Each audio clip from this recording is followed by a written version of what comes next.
டேய் என்ன பண்றீங்க? என்ன பண்றீங்க? என்ன பண்றோம்? சமைச்சிட்டு இருக்கோம். என்ன சமையல்? என்னது இது? வெல்லம். எதுக்கு? மாவு இருக்கு. நாளைக்கு கோயிலுக்கு கொண்டு போறதுக்கா? மாவு இருக்கு. இப்போ என்ன ஸ்பெஷல்?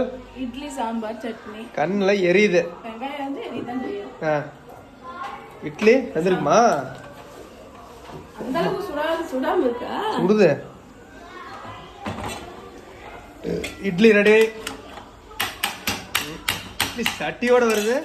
அது குழந்தைய ஊற்றி பிரச்சனை அப்படி. அந்த அடுப்புல நீயா? அம்மா. இட்லி சட்டியோட வருது. திருப்பி வருமா?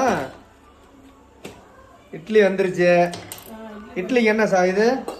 தக்காளி சாம்பார். கொத்தமல்லி சட்னி. அப்புறம் அவ்வளவுதான் வருவாங்க இட்லிக்கு. நாளைக்கு என்ன ஸ்பெஷல்? அது நாளைக்கு சொல்லு.